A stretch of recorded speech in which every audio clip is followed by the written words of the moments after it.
Hello বেশ, আসসালামু আলাইকুম রহমতুল্লাহি ওবরাকাতু। কেমন আছেন সবাই? আশা করি সবাই ভালো আছেন, সুস্থ আছেন, নিরাপদে আছেন। আপনারা যে যেখান থেকে আমার ভিডিও দেখতেছেন, দেশ বা দেশের বাইরে থেকে, সবাইকে স্বাগতম জানাই আমার এই চ্যানেলে।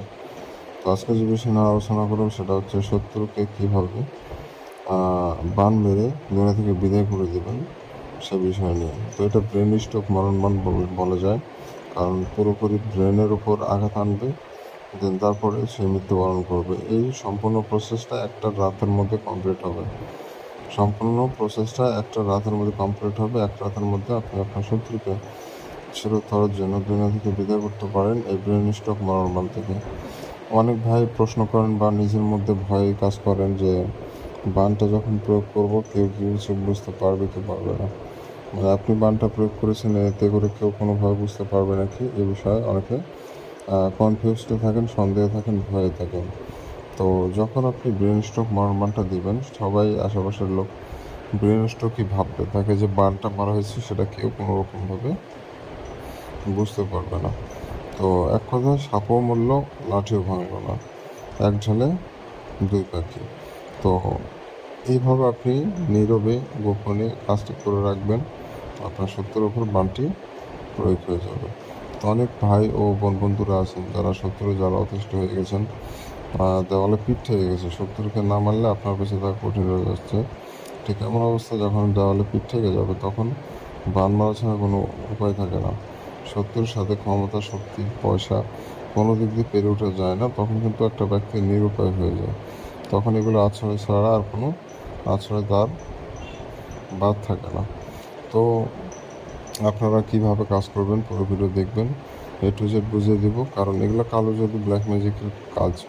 একটু ভুলভ্রান্তি যদি করতে যান, উল্টা বান মারবেন, উল্টা আপনার উপর ক্ষতি হয়ে যেতে পারে। অতএব পুরো ভিডিও দেখুন, জানুন, বুঝুন, তারপরে কাজ করুন, আপনাদের কোনো রকম সমস্যা হবে না।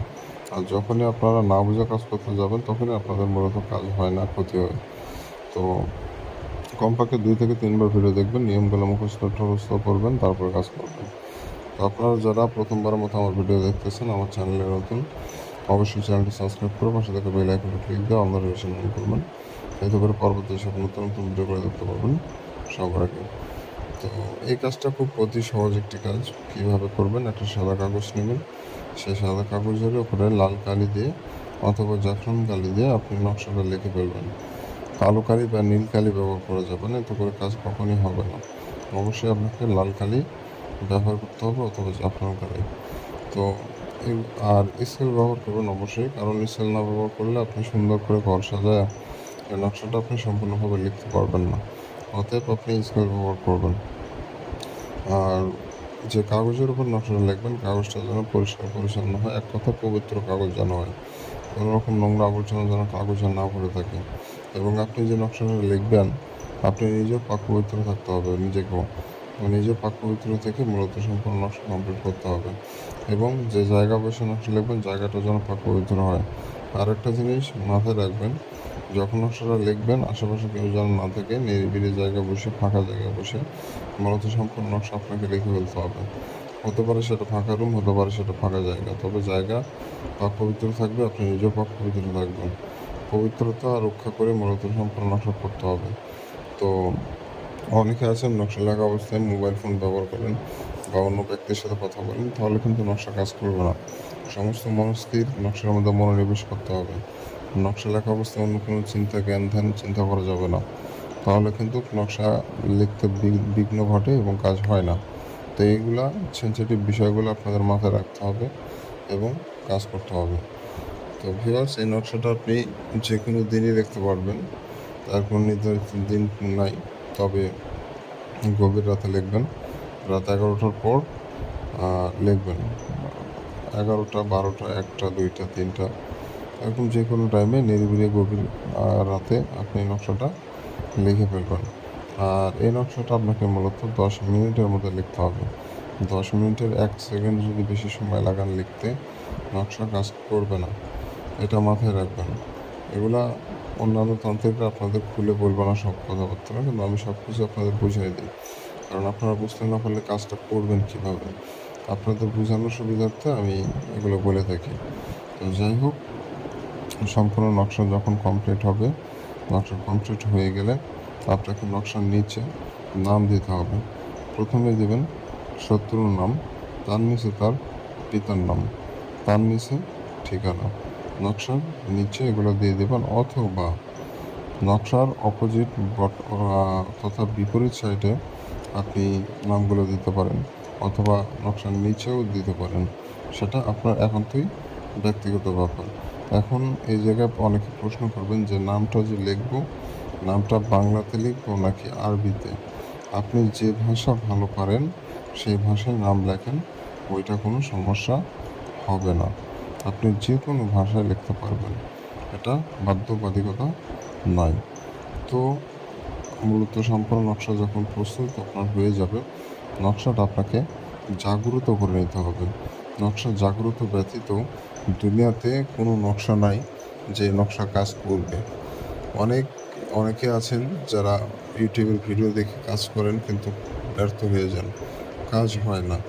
তো নকশা জাগ্রত না করলে আপনি হাজার কোটিটা কাজ করেন, নকশা কখনোই কাজ করবে না। ওই জন্য নকশা অবশ্যই আপনাকে জাগ্রত করে নিতে হবে। নকশা জাগ্রত করার একটা কাঙ্ক্ষিত মন্ত্র আছে, ওই মন্ত্রটি একবার পড়ে নকশার উপর ফু দিলে নকশাটা জাগ্রত হয়ে যায়। তো ওই মন্ত্রটা ব্যবহার করে আপনি নকশা জাগ্রত করে নিয়ে কাজ করবেন। কীভাবে নকশা জাগ্রত করতে হয় যদি না জেনে থাকেন, ডিসক্রিপশন বক্সে লিঙ্ক দেওয়া থাকবে, আপনি সেটা দেখে কীভাবে নকশা জাগ্রত করতে হয় অথবা নকশাতে প্রাণ প্রতিষ্ঠা করতে হয় সেটা দেওয়া আছে, ওটা দেখে শিখে নেবেন। নকশা জাগ্রত করা এবং নকশা প্রাণ প্রতিষ্ঠা করা দুটোটা একই বিষয়। তো এটা করে নেওয়ার পর নকশাটা আপনাকে আগুনে পোড়াই ফেলতে হবে। একটা জিনিস লক্ষ্য রাখবেন, নকশাটা সম্পূর্ণরূপে যেন আগুনে পুড়ে ছাই হয়ে যায়, নকশার কোনো অংশ যেন পুড়তে বাদ না থাকে। পুরো নকশা পুড়ে ছাই হয়ে যাবে, আপনার কাজ কমপ্লিট হবে। আপনার কাঙ্ক্ষিত একদিনের মধ্যে আপনি মূলত রেজাল্টটা পেয়ে যাবেন। তো যারা চ্যানেল সাবস্ক্রাইব করে এবং কমেন্টে নিজের নামটা লিখে দিয়ে যায়, তাদেরকে আমি অনুমতি দিয়ে থাকি। আর অনুমতির প্রয়োজন, মানে অনুমতি যখন দিব তখন কিন্তু আপনার নাম প্রয়োজন জানতে হয়, নামটা খুব প্রয়োজন, জানা লাগে। তো এই জন্য আপনি যদি অনুমতি চান অবশ্যই কমেন্টে নিজের নামটা লিখে দিয়ে যাবেন, এতে করে আমি আপনার নাম দেখে অনুমতি দিয়ে দেব। আর আরেকটা শর্ত, চ্যানেলটা সাবস্ক্রাইব করতে হবে। এই দুটোর একটা যদি না করেন অনুমতি পাবেন না। তো ধন্যবাদ। যে কোনো সমস্যা বা প্রয়োজনে যোগাযোগ করতে চাইলে স্ক্রিনে যে নম্বর দেখতে পাচ্ছেন এটা ইমো অথবা হোয়াটসঅ্যাপে এসে যোগাযোগ করতে পারবেন। ফোনে কল দেবেন না, ফোন অফ থাকবে। তো ভালো থাকবেন, সুস্থ থাকবেন, দেখা হচ্ছে পরবর্তী কোনো এক নতুন ভিডিওতে। আল্লাহ হাফিজ।